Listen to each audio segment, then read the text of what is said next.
Libur telah tiba. Inilah saat yang paling ditunggu oleh semua anak sekolah, termasuk aku. Libur yang cukup panjang. Selama hampir sebulan, aku tidak akan bersentuhan dengan hal yang berhubungan dengan sekolah. Sangat menggembirakan, walaupun belum tahu akan mengisi liburan kemana. Waktu itu aku masih kelas 6 SD. Beberapa bulan ke depannya, aku akan menghadapi ujian akhir. Tapi walaupun begitu, aku tetap ingin mengisi liburan dengan jalan-jalan, entah kemana. Aku lupa waktu itu hari apa, yang pasti sudah memasuki hari libur, karena aku sedang berada di rumah. Sedang asik di depan TV ketika terdengar suara ketukan pintu depan. Aku langsung berdiri dan menuju pintu untuk membukanya.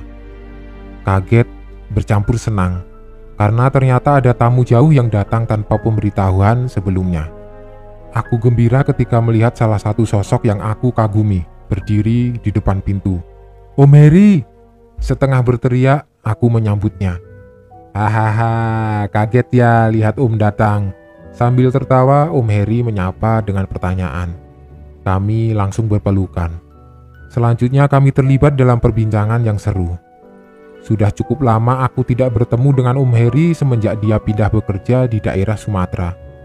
Sebelumnya aku hanya mendengar cerita dari bapak, kalau Om Heri akhirnya mendapatkan pekerjaan yang lumayan bagus.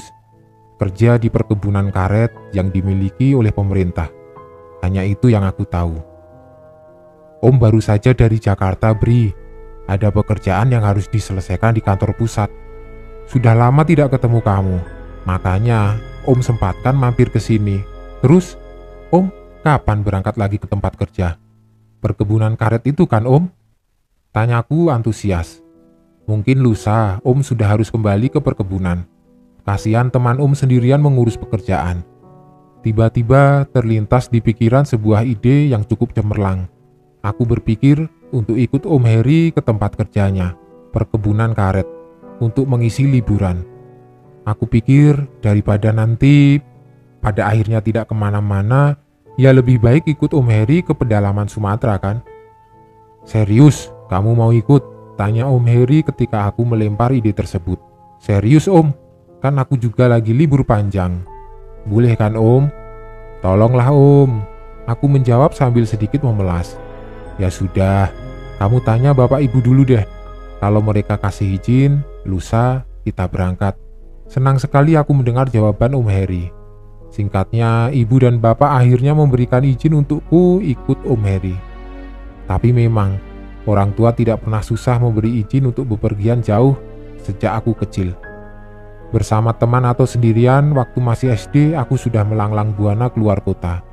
Ketika SMP lebih jauh lagi berpetualang. Menurut Om Heri, perjalanan ke perkebunan karet akan memakan waktu sekitar 18 jam. Kami menggunakan bis umum.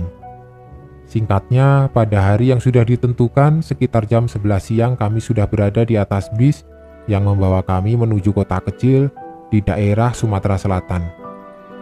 Sejak kecil, aku sangat gemar jalan-jalan ke daerah yang jauh dari rumah yang belum pernah aku kunjungi sebelumnya. Termasuk kali ini. Aku sangat senang, ditambah dengan keberadaan Om Heri, salah satu om favoritku. Dalam perjalanan kami banyak berbincang. Seperti biasa, Om Heri menceritakan kisah pengalaman yang pernah dia alami, termasuk pengalaman seramnya juga. Malah itu yang aku tunggu. Namun Om Heri belum menceritakan secara detail tentang pengalaman yang dia alami di tempat kerja yang sekarang. Dia cuma bilang kalau dia tinggal di perkebunan karet yang letaknya cukup jauh dari keramaian. Beliau bilang juga kalau tempatnya indah dan masih sangat asri. "Nanti kita turun di salah satu kota, Bri.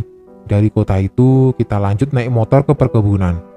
Tempatnya bagus banget. Kamu pasti senang di sana." Tapi apa Om? Om Heri terdiam beberapa saat sebelum melanjutkan kalimatnya. "Kamu nanti nggak usah takut kalau ada sesuatu yang agak-agak seram ya.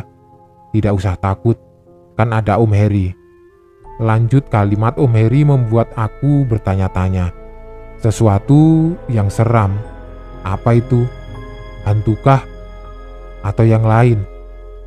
Apapun aku akan tenang kalau sudah bersama Om Heri. Tapi tetap saja penasaran, ada apa di perkebunan karet itu?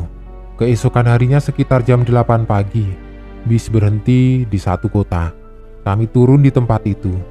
Selanjutnya bis melanjutkan perjalanannya menuju Palembang. Kami turun di sebuah kota kecil yang tidak terlalu ramai tapi masih termasuk di jalur lintas Sumatera. Pagi itu matahari mulai bersinar cukup terik. Mataku agak perih melihat sinarnya karena kurang tidur dalam perjalanan. Kita jalan kaki sedikit ya Bri, ambil motor yang Om titipkan di rumah teman. Om Heri bilang dia menitipkan motornya di rumah salah satu temannya yang tinggal di kota itu. Pak Rusli namanya. Di bawah sinar matahari yang semakin panas, kami berjalan kaki menyusuri jalan kota. Aku membawa tas gendong yang berisi pakaian dan perlengkapan lainnya. Ukurannya cukup besar dan berat. Om Heri sempat bilang, terserah, aku mau sampai berapa lama nantinya tinggal di perkebunan. Kalau sudah merasa bosan dan ingin pulang, dia akan mengantar aku pulang lagi. Sekitar 30 menit berjalan kaki, akhirnya kami tiba juga di rumah Pak Rusli. Rumahnya besar. Kami disambut oleh seorang ibu yang ternyata istri Pak Rusli. Kebetulan Pak Rusli sedang tidak ada di rumah. Setelah sedikit berbasa-basi, kami langsung mengambil motor dan berpamitan. Hampir jam 10 pagi ketika kami sudah berboncengan di atas motor menuju tempat kerja Om Heri, perkebunan karet. Walaupun matahari semakin terik, aku yang duduk di belakang tetap sangat menikmati perjalanan. Awalnya motor menyusuri jalan kota kecil yang banyak terlihat toko-toko dan warung di sisi jalan. Semakin lama, semakin jarang bangunan dan keramaian yang aku lihat, hingga berangsur-angsur menjadi sepi dan hanya tinggal lahan kosong sebagai pemandangan. Berganti dengan pepohonan yang besar dan rindang. Jalan yang kami lalui pun yang tadinya jalan aspal berubah menjadi jalan tanah yang hanya cukup untuk dilewati oleh kendaraan roda 2. Kami mulai memasuki kawasan hutan. Tidak terlihat ada tanda-tanda kelelahan. Om Heri terus saja bicara memberikan penjelasan tentang apa saja yang kami lalui selama perjalanan. Dia bilang hutan ini masih termasuk kawasan hutan lindung yang dimiliki oleh pemerintah. Masih banyak hewan-hewan liar di dalamnya. Benar, hutan yang sangat rindang. Sinar matahari hanya mampu menembus ke dalamnya dalam bentuk garis-garis sinar. Udara yang kami hirup sangat bersih dan menyejukkan, sama sekali tidak ada polusi. Aku sangat menikmati perjalanan seperti inilah yang sangat aku sukai. Sekitar 30 menit kemudian, pepohonan besar dan rindang berganti dengan barisan pohon karet yang berjajar rapi. Kami mulai memasuki kawasan perkebunan karet. Ini sebagian wilayah perkebunan karet tempat Om kerja. Ini ujung baratnya. Kita lanjut terus ke timur. Sebentar lagi sampai rumah. Perkebunan yang sangat luas. Sejauh mata memandang hanya terlihat barisan pepohonan karet yang menjulang. Barisannya membentuk terowongan yang sangat panjang, beralaskan rumput ilalang yang beragam tingginya. Tidak bosan-bosan aku memandang sekitar. Perjalanan motor itu hanya sesekali berpapasan dengan motor lain yang berlawanan arah. Om Heri selalu bertegur sapa dengan mereka. Sepertinya dia kenal dengan orang-orang itu. Bri, kita mampir ke tempat teman-teman Om yang sedang bekerja dulu ya. Sebentar saja kok. Iya Om, jawabku singkat. Kemudian motor berbelok arah ke kiri jalan, mulai menembus rumput ilalang yang tumbuh di sela-sela pohon karet. Matahari semakin meninggi menandakan waktu sudah hampir tengah hari. Kemudian dari kejauhan aku lihat ada beberapa orang yang berkumpul di sekitar pohon karet. Tapi setelah kami lebih dekat lagi ternyata jumlah orang yang ada di situ cukup banyak. Sekitar 20 orang lebih. Om Heri menghentikan motor dan memarkirnya di dekat orang-orang itu. Yang aku yakin kalau mereka adalah teman-teman pekerja Om Heri di perkebunan. Assalamualaikum. Maaf, saya baru datang. Om Heri menyapa para pekerja yang sebelumnya sibuk dengan kegiatannya. Lalu mereka menjawab salam dengan sumringah. Siapa ini Pak? Tanya salah satu pekerja.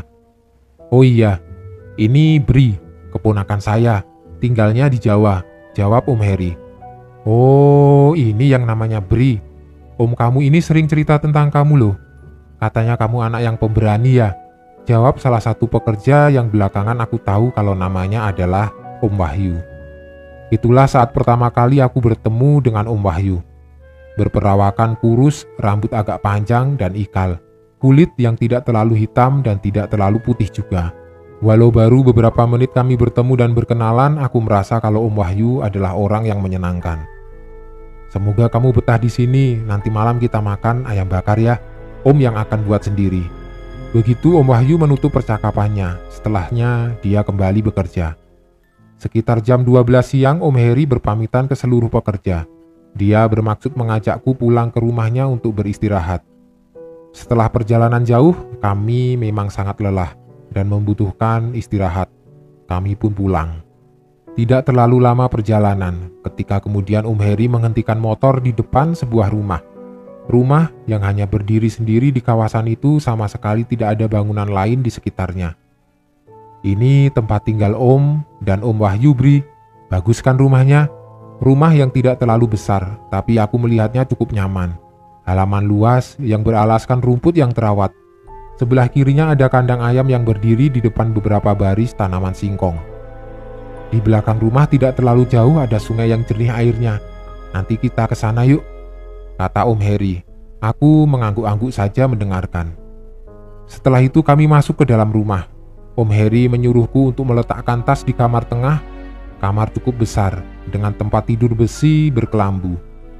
Aku membuka jendela kamar yang langsung dapat melihat pemandangan kebun karet. "Nanti kamu tidur di kamar ini sama Om Wahyu di kamar depan." Begitu kata Om Heri. "Kamu istirahat saja dulu, tidur ya.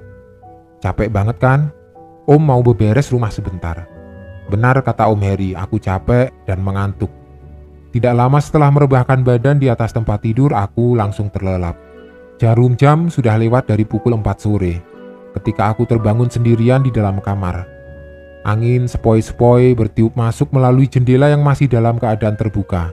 Angin sore yang cukup menyejukkan. Rumah dalam keadaan sepi, tidak terdengar sedikit pun ada aktivitas di dalamnya. Asumsiku saat itu rumah dalam keadaan kosong. Aku bangun dari tempat tidur lalu berjalan ke ruang tengah, duduk di kursi yang menghadap ke bagian belakang rumah. Aku bisa melihat pintu belakang dan pintu kamar mandi dari situ.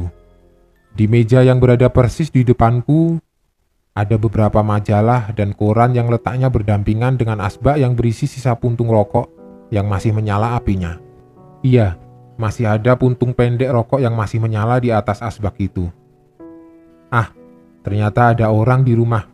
Begitu aku pikir dalam hati, entah itu Om Heri atau Om Wahyu. Saat itu aku yakin kalau ada orang lain di dalam rumah selain aku. Aku semakin yakin ketika tiba-tiba terdengar suara jebur-jebur air dari dalam kamar mandi. Om Heri atau Om Wahyu sedang mandi rupanya, begitu gumamku dalam hati. Suara air itu cukup lama terdengar, kadang menghilang juga sesekali, lalu kemudian terdengar lagi. Begitu seterusnya hingga nyaris setengah jam. Sementara puntung rokok yang tadinya masih menyala sudah mati karena tembakonya habis. "Om!" Aku mencoba memanggil ke arah kamar mandi namun tidak ada jawaban. Kemudian suara air kembali terdengar. Begitu seterusnya. Sudah hampir jam 5 sore. Ketika akhirnya aku memutuskan untuk keluar rumah, duduk di kursi yang berada di teras. Aku menikmati suasana sore di perkebunan. Masih sangat asri. Hanya terdengar suara dahan dan daun pepohonan yang bersentuhan satu sama lain akibat tiupan angin. Suara kokok ayam mulai mendekat ke kandangnya juga menambah indahnya suasana. "Itu di kamar mandi siapa ya? Lama amat. Aku pingin pipis." Aku mulai merajuk dalam hati. Tapi memang benar, selama nyaris 1 jam, entah itu Om Heri atau Om Wahyu yang sedang berada di dalam kamar mandi. Sangat lama. Hingga akhirnya dari kejauhan aku melihat beberapa orang datang berbondong-bondong mendekati arah rumah. Ada yang menggunakan motor, ada juga yang menggunakan sepeda. Setelah jarak kami cukup dekat baru aku dapat memastikan kalau itu adalah Om Heri dan Om Wahyu. Mereka datang bersama para pekerja lainnya. Tunggu. Om Heri dan Om Wahyu. Kenapa mereka berdua ada di luar rumah? Lalu yang sedang mandi dari tadi siapa? Yang meninggalkan puntung rokok di asbak siapa? "Bri, kenapa bengong?" tanya Om Heri ketika baru saja turun dari motor. Nggak apa-apa Om," jawabku pendek, masih kebingungan. "Maaf ya, tadi Om tinggal sendirian. Maksudnya supaya kamu bisa beristirahat, karena Om harus bekerja di perkebunan. Iya, nggak apa-apa Om, jawabku. Lalu aku melihat Om Wahyu langsung masuk dan berjalan ke belakang rumah, lalu masuk ke kamar mandi. Penasaran, aku ikut masuk ke dalam rumah dan menuju kamar mandi. Di depan kamar mandi, aku berdiri diam, menunggu Om Wahyu keluar. Lega. Dari sejak di atas motor tadi, Om kebelet pipis, Bri. Om Wahyu bilang begitu sambil cengengesan setelah keluar dari dalam kamar mandi. Kamu mau ke kamar mandi juga? Iya Om, jawabku singkat. Setelah di dalam kamar mandi, aku masih terbengong-bengong memikirkan hal yang baru saja terjadi. Siapa yang tadi mandi? Sebuah pertanyaan. Om Wahyu terus saja bicara, seperti tidak pernah kehabisan topik bahasan, berbicara dengan gayanya dengan logat Sumatera Selatan yang kental. Aku sangat senang mendengar dia bercerita, sepertinya dia juga senang dengan kehadiranku. Sementara Om Heri hanya sesekali menimpali omongan Om Wahyu yang terus saja bicara sambil sesekali menghisap rokok di tangannya, yang entah berapa batang sudah dia habiskan. Seperti yang Om Wahyu janjikan pada siang hari sebelumnya, kalau malam ini kami akan menikmati ayam bakar hasil olahan tangannya sendiri. Kami menikmati ayam bakar malam itu. Sekitar jam 9 malam, kami sudah selesai makan dan melanjutkan berbincang di teras rumah. Suasana perkebunan yang memang berada tepat di hadapan terlihat sangat gelap. Kebetulan juga langit sepertinya tertutup awan. Tidak ada sinar sedikit pun yang menerangi sekitar. Hanya mengandalkan lampu teplok yang menempel pada dinding rumah. Tidak ada suara yang terdengar kecuali suara jangkrik bersahutan dan katak yang sepertinya sedang meminta hujan.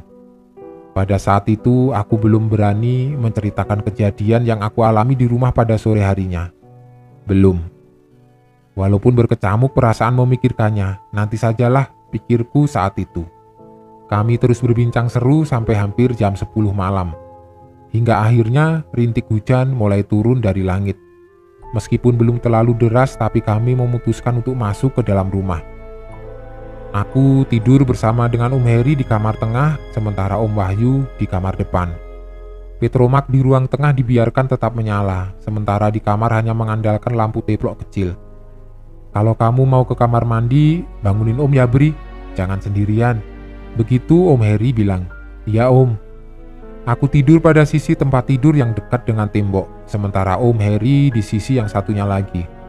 Kelambu menutupi seluruh bagian tempat tidur, karena malam itu memang nyamuk sedang banyak. Aku yang memang cukup lama tidur siang belum merasakan ngantuk sedikit pun, ketika jam sudah menunjukkan pukul 11 malam. Sementara Om Heri sudah tidur sangat nyenyak. Aku hanya menghabiskan waktu dengan memperhatikan seluruh sudut kamar sambil mendengarkan suara rintik hujan yang terdengar dari luar. Aku melamun tidak jelas. Jam 12 malam aku masih saja terjaga tanpa merasakan kantuk sedikit pun. Hujan sudah berhenti, suara alam berganti dengan suara singgungan dahan dan daun pepohonan yang tertiup angin. Selain itu tidak ada suara lain, agak mengerikan. Jam setengah 1 malam. Angin berhenti bertiup, suasana menjadi sangat hening dan sepi. Tidak ada suara sedikit pun. Hingga pada akhirnya terdengar dari kejauhan suara lolongan panjang anjing hutan. Sebelumnya aku belum pernah mendengar suara lolongan anjing seperti itu. Baru pada saat itulah aku mendengarnya. Perasaan mulai tidak enak ketika lolongan itu semakin sering terdengar dan semakin dekat, menambah seram suasana. Keadaan itu membuat aku semakin tidak bisa memejamkan mata. Srek, srek, srek. Tiba-tiba muncul suara seperti ada orang yang sedang menyapu dengan sapu lidi. Suaranya terdengar bersumber dari sebelah kanan rumah, tidak jauh dari jendela kamar. Siapa yang menyapu malam-malam begini? Om Wahyu kah? Sepertinya tidak mungkin. Ngapain dia nyapu malam-malam begini? Banyak pertanyaan di dalam kepalaku. Aku mulai ketakutan ketika sayup-sayup terdengar suara cekikikan perempuan dari luar jendela. Suaranya sangat dekat. Aku semakin ketakutan. Itu siapa? Aku masih belum berniat untuk membangunkan Om Heri yang masih saja tertidur pulas. Cukup lama perempuan itu menyapu dengan sapu lidinya, ditambahi dengan sesekali tertawa cekikikan menyertai aktivitasnya. Untunglah, Beberapa saat kemudian suara menyapu dan tawa itu menghilang dengan sendirinya. Aku menjadi sedikit tenang walaupun masih ada perasaan was-was. Tapi tetap saja, aku masih belum juga merasakan kantuk. Kembali aku melamun di tengah keheningan malam itu hingga tiba-tiba pintu kamar mendadak terbuka. Terbuka dengan sendirinya. Aku kaget, langsung mengarahkan pandangan ke pintu. Pintu benar terbuka. Tidak terbuka lebar, hanya sejengkal celah kecil. Tapi dari celah kecil itu aku dapat melihat keadaan ruang tengah. Ruang tengah terlihat temaram. Tampaknya lampu petromak yang menggantung hanya tinggal menyisakan sisa-sisa cahayanya yang terakhir.